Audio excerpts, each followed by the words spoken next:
everyone, welcome to my channel. My name is Aparna, and in today's video we are going to continue with our chapter. In last class we have completed till here, so now today we will start from here. So let's start the chapter. Then one day I heard my parents whisper excitedly of a lucrative offer that had come to daddy for a Telugu film. At last we would be rich, and mom had promised me a red frock, some stationery and a new doll. ठीक है, एक दिन अचानक से मेरे parents के मैंने अपने पेरेंट्स की बातचीत सुनी. ठीक है, धीरे धीरे वो बात कर रहे थे, विस्पर कर रहे थे, तो मैंने वो सुना और उनको एक ऑफर मिला है, बहुत ही ज़्यादा अच्छा ऑफर मिला है डैडी को एक तेलुगु फिल्म का. और ये फिल्म के बाद में हम रिच हो जाएंगे, हम बहुत अमीर हो जाएंगे. और मॉम ने मुझे एक रेड फ्रॉक, कुछ स्टेशनरी और एक नई डॉल जो है वो प्रॉमिस की है. There was an air of suppressed excitement in the house, of dreams that were finally coming true. I had a school picnic to go on early one morning, the evening before daddy had come home tired from work but took me out to buy snacks and sweets for the picnic. My basket was crammed with goodies. I was bursting with joy. Daddy set the alarm for 5 in the morning, ironed my clothes for the next day, and went to bed. अब देखिए यहाँ पर क्या हो रहा है. बच्चा बता रहा है कि मैंने अपना मेरे अंदर जो एक्साइटमेंट था मैंने उसको सप्रेस किया, अपने अंदर दबा के रखा. और जो ड्रीम्स आ रहे, जो मेरे जो ड्रीम्स थे वो अब क्या होंगे, फाइनली सच हो जाएंगे. दूसरे दिन में मुझे क्या करना था, पिकनिक जाना था. एक दिन मुझे सुबह सुबह पिकनिक जाना था, स्कूल पिकनिक में जाना था. तो उसके एक दिन पहले, जिस मॉर्निंग को मुझे जाना था उसके एक दिन शाम में मैं जब जब डैडी जो है वो घर वापस आए थे, बहुत ही ज़्यादा वो टायर्ड लग रहे थे, बहुत ही ज़्यादा थके हुए लग रहे थे अपने वर्क करने के बाद. जब वो घर आए थे तो वो मुझे स्नैक्स और स्वीट्स खरीदने के लिए, पिकनिक के लिए स्नैक्स और स्वीट्स खरीदने के लिए मार्केट लेके गए. वहाँ पर वहाँ पर हमने स्नैक्स और स्वीट्स जो है वो खरीदा. मेरा जो बास्केट था वो पूरे तरीके से भरा हुआ था गुडीज से, क्रैम्प्ड से, और मैं बहुत ही ज़्यादा खुश था उस वक्त पे. डैडी ने 5 बजे का अलार्म, मॉर्निंग के 5 बजे का अलार्म जो है वो लगा के रखा, मेरे क्लोथ्स आयरन किए नेक्स्ट डे के लिए, और फिर उसके बाद फिर सोने चले गए. The next morning, the alarm clock went off. I got up, but Daddy did not. He passed away in his sleep. A coronary thrombosis, the doctor explained. I was 13. My sister Anuradha, 8. Daddy was just 41.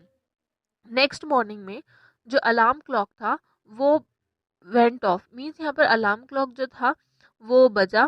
ठीक है, मैं उठा लेकिन daddy जो है वो नहीं उठे, वो अपनी स्लीप में ही पास्ट अवे हो गए. ठीक है, मीन्स वहाँ पर अपने स्लीप में ही क्या हो गए, ख़त्म हो गए. उनको एक कोरोनरी थ्रोम्बोसिस था. डॉक्टर ने इस चीज़ को एक्सप्लेन किया. मैं 13 साल का था और मेरी सिस्टर अनुराधा जो है वो 8 साल की थी, और डैडी जो थे वो 41 ईयर्स के थे. Along with his body, our dreams too went up in flames. But Nindu Harudalyu, the Telugu movie he had scripted with superstar N.T. Ramarao in the lead, had celebrated its 100th day. The producer sent some additional money to my mother for the Hindi distribution rights of the film. The movie was a blockbuster and the first in its genre. Daddy's script became a recurring Bollywood theme. Three brothers separated in childhood, reunited as adults, avenging their parents' misfortune. ठीक है, हम देखिए उनकी body के साथ में हमारे जो ड्रीम्स थे वो भी क्या हो गए थे, खत्म हो चुके थे.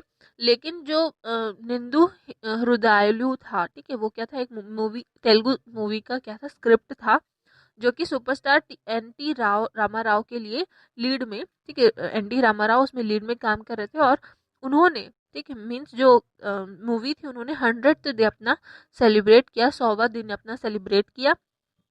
जो प्रोड्यूसर थे उन्होंने कुछ एडिशनल मनी जो है वो हमारी मदर को, हमारी माँ को क्या है भेजा, कि उन्होंने हिंदी डिस्ट्रीब्यूशन राइट्स ऑफ, मतलब उन्होंने जो डिस्ट्रीब्यूशन राइट्स थे फिल्म के उसको वो करने के बाद में कुछ एडिशनल मनी जो है वो अपनी हमारी मदर को भेजा. जो मूवी थी वो ब्लॉकबस्टर रही और अपने अपने जेनर में एक अपनी ही काइंड की थी. ठीक है, डैडी की जो स्क्रिप्ट थी वो बहुत ज़्यादा रिक्यूरिंग थी बॉलीवुड थीम में।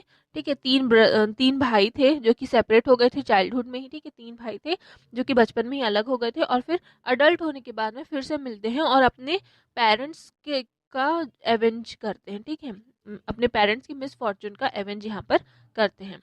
Another Telugu producer had visited us to offer his condolences. He remarked ruefully that my father's script for him was left half done. I know the story. I told him I could finish it for you. He looked at me with kind eyes. Are you sure? I nodded. Daddy discussed the treatment with me.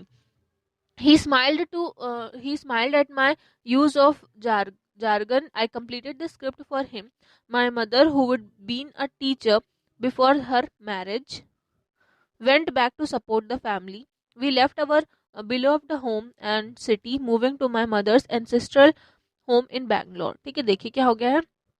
एक दूसरा Telugu producer जो है वो वहाँ पर हम हमसे मिलने के लिए आया, अपने कंडोलेंस उसने ऑफर की और उसने कहा कि मेरे फादर की जो स्क्रिप्ट थी, जो जो उनको वो देने वाला था, वो क्या है, आधी पूरी हुई है। फिर उसके बाद में जो बच्चा है उसने कहा मैं वो स्टोरी जानता हूँ, मैं वो स्टोरी जो है वो फिनिश कर सकता हूँ, मैं उसको ख़त्म कर सकता हूँ। फिर प्रोड्यूसर जो है वो मुझे देखता है और पूछता है कि क्या तुम श्योर हो इस चीज़ के लिए। फिर जो लड़का है वो कहता है कि हाँ मैं श्योर हूँ, डैडी ने जो ट्रीटमेंट था वो मुझसे डिस्कस किया था। फिर वो मेरी तरफ देखता है और स्माइल करता है और उसके बाद में फिर स्क्रिप्ट जो है वो उसको कंप्लीट करके वहाँ पर बच्चा जो है स्क्रिप्ट कंप्लीट करके प्रोड्यूसर को दे देता है। जो जो बच्चे की माँ है, जो उनकी मदर है, वो एक टीचर थी मैरिज से पहले। ठीक है, टीचर थी मैरिज से पहले और मैरिज के बाद में अब मतलब डैडी के ख़त्म होने के बाद में उन्होंने फिर से उनको क्या है अपनी फैमिली को सपोर्ट करना है, तो वो फिर से यहाँ पर अ, फिर से टीचर के जॉब के लिए अप्लाई करती हैं। हम अपना जो होम है, बिलोव्ड होम था और सिटी था, वहाँ से चले जाते हैं और फिर अपने मेरी मदर के जो एंसेस्ट्रल होम है बैंगलोर में, वहाँ जाकर रहने लगते हैं। Then as the years rolled by, life meandered in different directions for Anuradha and me, but our love for language and the written word stood us in good stead. Studies completed, Anuradha became a marketing professional while I became a maths teacher. We soon had our own families and children to raise. Even so, Daddy's unfinished dreams lingered on. Both Anuradha and I continued to write. I brought out a collection of my poems, while my sister published her anthology of short stories and a novel. यहाँ पर कुछ साल पास होते हैं और हमारी जो life है वो अलग अलग डायरेक्शंस पे चली जाती है, अनुराधा और मेरी। लेकिन हमारा जो प्यार है लैंग्वेज के लिए, ठीक है, लैंग्वेज के लिए और राइटिंग के लिए, वो वो अभी भी अच्छी तरीके से चल रहा है। हमारी स्टडीज़ कंप्लीट होती है और अनुराधा एक मार्केटिंग प्रोफेशनल बन जाती है और वहीं पर जो मैं मतलब जो लड़का है वो यहाँ पर मैथ्स टीचर बन जाता है। धीरे से ही उनकी क्या होगी, उनकी खुद की फैमिलीज होती है, उनके खुद के बच्चे हो जाते हैं जिनको उनको रेस करना होता है, पालना होता है। उसके बाद भी जो डैडी के जो अनफिनिश्ड ड्रीम्स थे, जो अधूरे सपने थे, वो उनके उनके उनको अभी भी दिखाई देते हैं। तो वहाँ पर अनुराधा और मैं दोनों ही लिखना जो है वो कंटिन्यू रखते हैं और मैं अपना कलेक्शन, पोएम का कलेक्शन वहाँ पर लेकर आता हूँ और जो अनुराधा है मेरी सिस्टर है, वो अपनी एंथोलॉजी शॉर्ट स्टोरीज और नॉवल जो है वो यहाँ पर पब्लिश करती हैं। मीन्स वो पब्लिश करती हैं। In 2003, my entry for a horseshoe nail in the Commonwealth Broadcasting Association short story competition won a highly commended prize. Selected from 3,700 stories, the competition was tough. The judges informed me your story was beautifully told and very well written.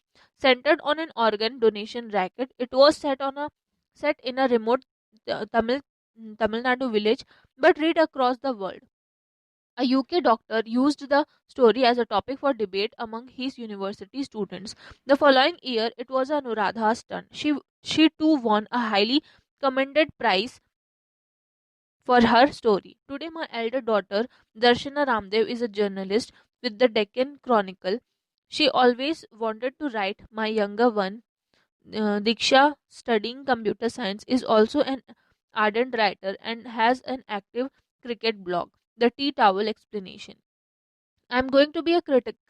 I'm going to be a cricket writer one day, she says, as if it was a it as if it were a warning.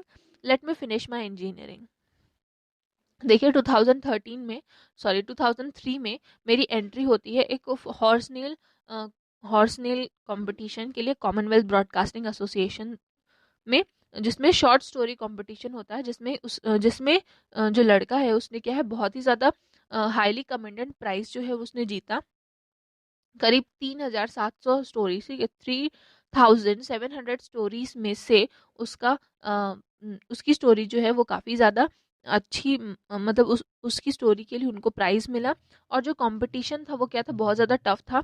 जजेस ने मुझे बताया कि मेरी story जो है वो बहुत ही ज़्यादा अच्छी तरीके से बताई गई है और काफ़ी ज़्यादा अच्छी लिखी गई है. उसके बाद में ऑर्गन, मतलब जो स्टोरी थी वो यहाँ पर ऑर्गन डोनेशन रैकेट के बारे में थी, जो कि एक तमिलनाडु के एक छोटे से तमिलनाडु के विलेज में है. लेकिन उसको पूरे दुनिया में रीड किया गया, उस स्टोरी को पूरे दुनिया में रीड किया गया. एक यूके डॉक्टर जो थे उन्होंने मेरी स्टोरी का जो टॉपिक था उसको अपनी यूनिवर्सिटी में डिबेट के लिए यूज़ किया. उसके दूसरे ही साल, उसी के बाद फॉलोइंग ईयर में अनुराधा ने भी उसमें पार्टिसिपेट किया और उसने भी अच्छा प्राइज जो है वो वहाँ पर अपनी स्टोरी के लिए जीता.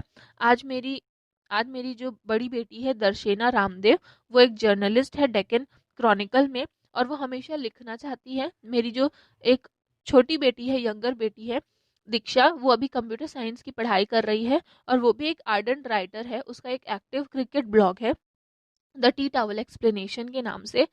और वो मुझसे कह रही है कि मैं क्रिकेट राइटर बनूंगी एक दिन. और ऐसे वो इस तरीके से कह रही है जैसे कि वो एक वार्निंग दे रही हो, और वो उसके बाद में कह रही है मैं मुझे अपनी इंजीनियरिंग जो है वो कंप्लीट करने दीजिए. Daddy passed away in 1970, 2 generations ago, I'd say, but his single minded devotion to writing still glows like a beacon among his children and grandchildren. Anybody can die. Yet, as I finish one more piece, this story you have read, I know something for sure about that. His writings never stopped. यहाँ पर जो लड़का है वो बता रहा है कि डैडी जो थे वो ख़त्म हुए थे 1970 में, और अब 2 जनरेशन्स पहले ख़त्म हुए थे और 2 जनरेशन्स अब पास हो गई है.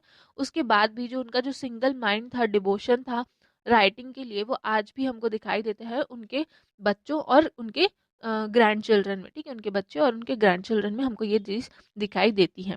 कोई भी अचानक से क्या हो सकता है, उसकी डेथ हो सकती है, लेकिन उसके बाद में भी उनका जो एक पीस स्टोरी थी जो कि उसने पढ़ी थी, मैं जानता हूँ कि वो क्या है, डैड के लिए कुछ था, लेकिन उनकी राइटिंग जो है वो कभी भी रुकी नहीं. ठीक है, यहाँ पर स्टोरी जो है वो ख़त्म होती है. राइटर है आपका अमारा भवानी देव.